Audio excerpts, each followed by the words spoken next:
ask you about Donald Trump. You are in a feud with Donald Trump right now. Do you know this? No, I don't. Because this is very exciting. Oh, for really? me, because he doesn't like me either, and so anytime there's somebody new he doesn't like, I feel a fraternity, a brotherhood with this. Okay, so we're having beef? You're having beef because I guess you said in an interview that you were a better golfer than him, and then you told a story. Is this true that he signed you up for one of your golf clubs and didn't tell you? Yeah. Mr. Jackson, could you talk about your tweet? Are you going to leave the U.S. or are you staying here? I'm just asking. You just tweeted it out. Why are you all so anxious for me to leave? I pay more than you. I won't say that part. Him too. Everybody keeps saying I said I was leaving. I was doing a Jimmy Kimmel skit. I was portraying a magic 8-ball. You remember that? Did you see that? I did see it.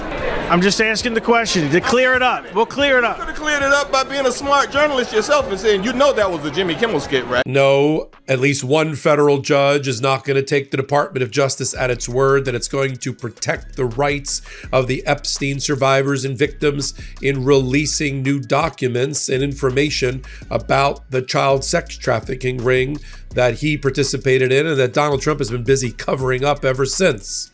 Judge Engelmeyer in New York has just issued a new order, an opinion and order, in which he's going to allow the grand jury transcripts from the Ghislaine Maxwell. Samuel L. Jackson and Donald Trump have been feuding for nearly a decade. We're talking Twitter fights, late-night TV call-outs, magazine interviews, and viral commercials. This is real beef that started with golf and ended with windmills. It started with golf, January 2016. Trump's running for president. Jackson does an interview with Rhapsody magazine, that airline magazine nobody reads. Except this time, people paid attention. Asked who's the better golfer, him or Trump, Jackson says, "Oh, I am for sure. I don't cheat." You had to pay No, I didn't pay. I got a bill that I didn't pay. Okay. Because I had no idea, and I had my assistant call and tell them I don't really belong to that club and I haven't been there in 3 years. So there you go. It says, I don't know Samuel L. Jackson, to best of my knowledge, haven't played golf with him, and think he does too many TV commercials. Boring, not a fan. Judge Engelmeyer is not trusting the Department of Justice to protect the survivors and the victims. He set up a mechanism to make sure they are protected. He's put the U.S. Attorney in New York, Southern District, Jake Clayton, to take personal responsibility to ensure that the survivors and victims' identities are protected, and that he takes a certain amount of time to excoriate in his order the Trump administration for failing to protect them in the past. I'm Michael Popok. You're on Legal AF and on Midas Touch. Jackson reveals Trump made him a member of one of his golf clubs without asking, then sent a bill years later. Last week or so, I actually got a bill from Trump National Golf Club, and I haven't been there in 4 or 5 years. They said it was for membership dues, and I said, I'm not a member. And they said, yeah, you are. You have a member number. Apparently, he'd made me a member of one of his golf clubs, and I didn't even know it. I'm not paying that. Jackson also called Trump more P.T. Barnum than politician. I don't think he believes half the things he says. Not a bad thing. Now, it's very interesting when Donald Trump says someone is out on TV too much. Interesting things that he called me one day to play golf, not to play with him, but to play with a friend of his. And I went to play with that friend of his, and that friend of his turned out to be Bill Clinton. Paul Engelmeyer took over the case from Judge Nathan after she was elevated to the Second Circuit Court of Appeals. He presides over all things Ghislaine Maxwell in New York. Now, over the summer, the Trump administration, before the act was passed into law by Congress, tried to get the same materials released, the grand jury transcripts released from Judge Berman, presiding over the Epstein indictment and criminal case, and Judge Engelmeyer, who took over in the Maxwell case. And they were denied at the time, along with a judge in Florida. So Trump signed up someone as a member without their knowledge, then tried to charge them? That's a new level of hustle. Trump. I don't know him. January 5th, 2016, Trump tweets, I don't know a Samuel Jackson. To best of my knowledge, haven't played golf. Why to him? And think he does too many TV commercials. Boring. Not a fan.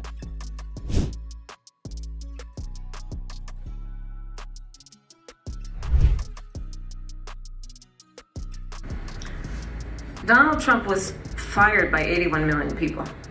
So let's be clear about that. And clearly he is having a very difficult time processing that. But we cannot afford to have a president of the United States who attempts, as he did in the past, to upend the will of the voters in a free and fair election. And I'm going to tell you that I have traveled the world as Vice President of the United States, and world leaders are laughing at Donald Trump. He has enough problem being vilified himself as a racist because he uses nigger in his scripts that much. You know, I always tell people, I don't understand why they can't look at his work and realize that every character he's ever given me has pretty much been the smartest character in the film. Under the federal rules of criminal procedure, Rule 6E, there are limited grounds to release confidential grand jury materials, and there was a protective order that was in place by Judge Nathan to protect having the discovery of the documents or information used in these trials, at least for Maxwell, out in the public. But the world changed after the Epstein Transparency Act was signed into law. Now a congressional law that effectively overrides Rule 6E that governs secrecy of the grand jury and compels that the information that was gathered by and about to be used by the government in the discovery, that be now made available to the public.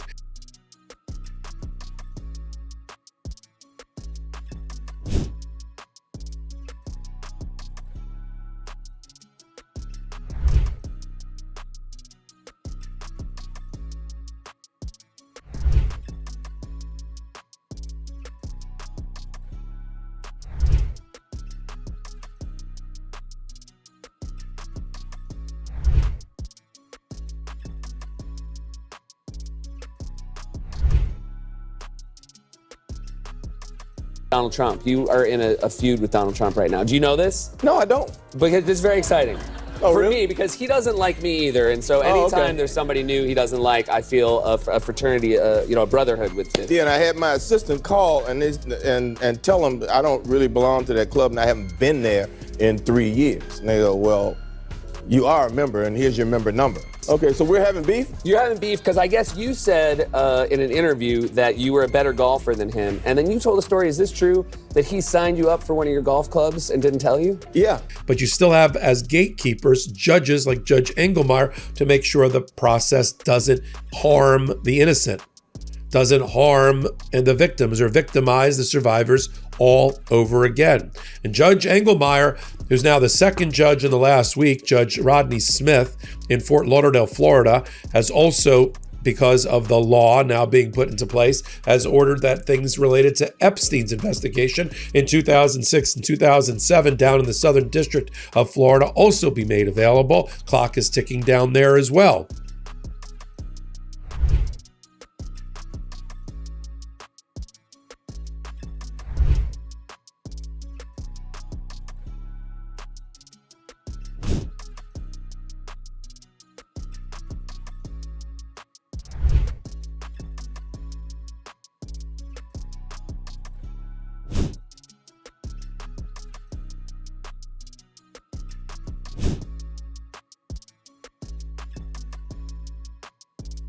That you and Donald Trump are in. I just wanted to know, are you surprised that this has become a thing in the press? That I didn't pay. Okay. Because I had no idea, and I had my assistant call and tell him I don't really belong to that club and I haven't been there. And Trump tweeted here, I don't know Samuel L. Jackson, to the best of my knowledge. I haven't played golf with him and think he does too many TV commercials. Or, that he doesn't really know me? Is that what the deal is? Wow, that's awful. Let me see. These accords, if Donald Trump had been president of the United States. Anything that comes out of my mouth is going to be what any article is led with. And we'll give you that satisfaction. All right. Very wise. God bless you all. Next up, Judge Engelmeyer. And here's what he says after acknowledging that the court has received a series of letters written by lawyers representing a consortium of victims. They're all on the public docket, who expressed a lot of concern by the way the Department of Justice has been handling the case and throwing their names around, and how names have gotten released and leaked, even when the Oversight Committee, including Democrats in the House, released certain of the emails and information. This is different than the group that has decided to out themselves, like Annie Farmer, like Lisa Phillips, and others who have taken to Capitol Hill.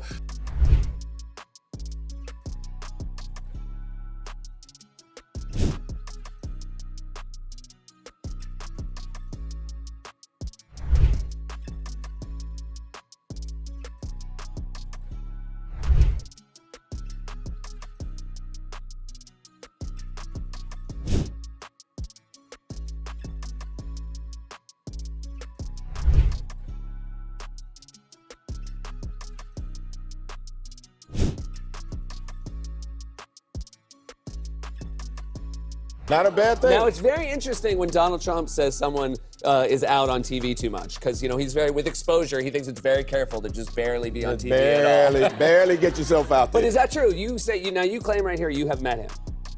Yeah, I met him a lot. You played golf with him. I played golf with him.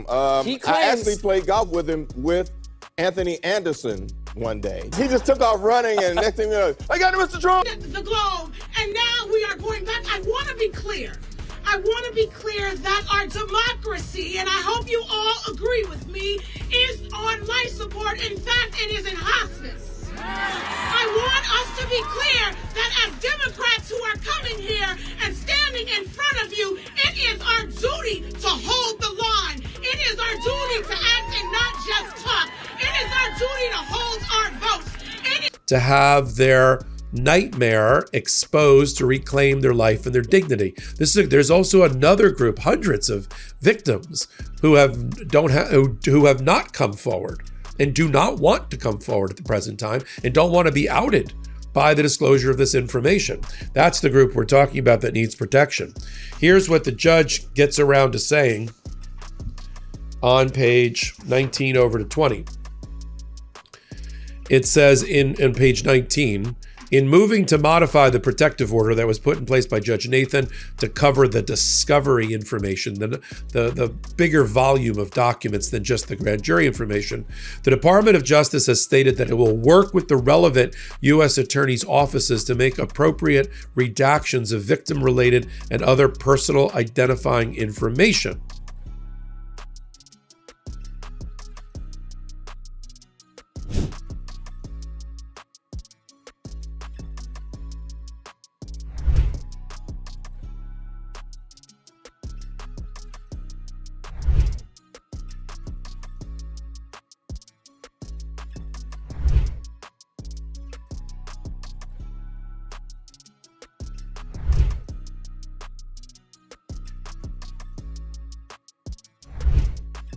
Called me.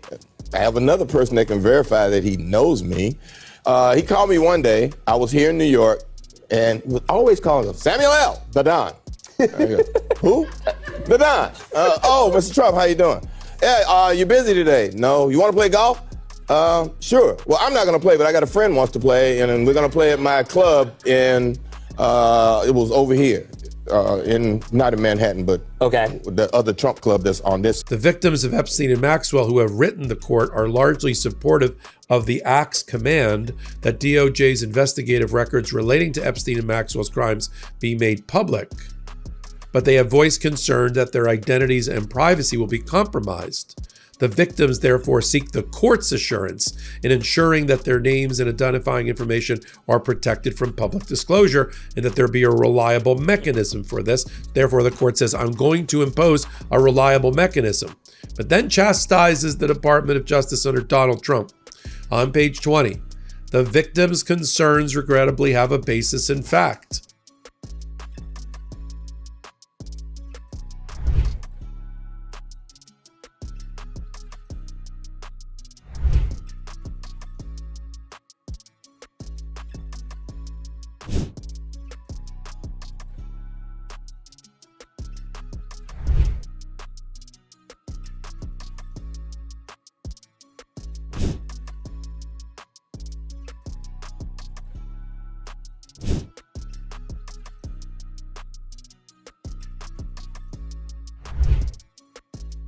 a bad thing. Now, it's very interesting when Donald Trump says someone is out on TV too much. Interesting things that he called me one day to play golf, not to play with him, but to play with a friend of his. And I went to play with that friend of his, and that friend of his turned out to be Bill Clinton. That you and Donald Trump are in. I just Really? wanted to know, are you surprised that this has become a thing in the press? No, it's not. Tell me it's not. I mean, really? I mean, out of all the things that need to be dealt with presidentially, he's worried about me saying that he cheats at golf. Oh, this. Let me see. Can we get this on camera? Would that be a bill from Trump National? I think it is. Why do you think he's saying? I don't know. I don't care. Yeah, come on. He has. In its 2 rounds of applications to this court to disclose records, DOJ, although paying lip service to Maxwell's and Epstein's victims, have not treated them with the solicitude they deserve. DOJ made its July 18th motion to unseal the grand jury materials without giving notice to Maxwell and Epstein's victims. Only after this court and Judge Berman in Epstein's case inquired as to the point on their own and set a schedule for victims' input on the motion, did the victims get notice. The letters the court thereupon received from victims widely expressed distress at the lack of notice given to them.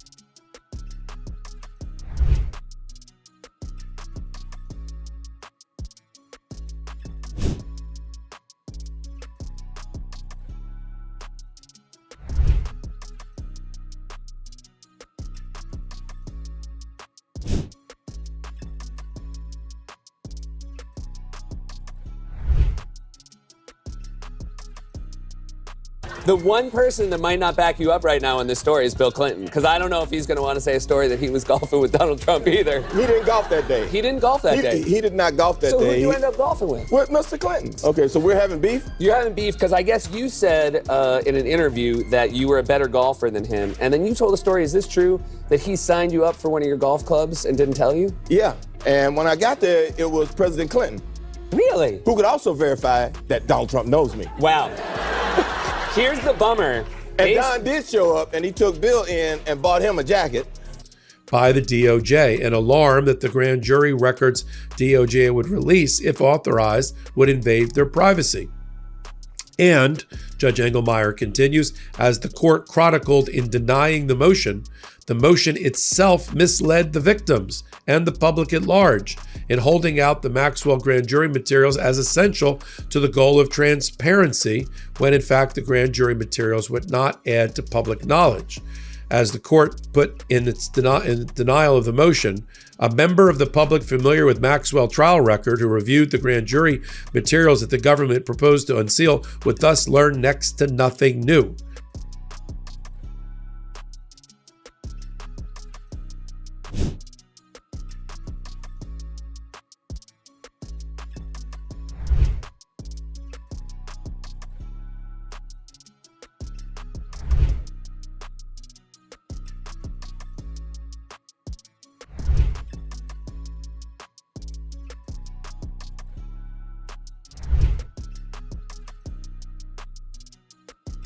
Was on the show. Yes. Sam Jackson got into a little Twitter beef with Donald Trump.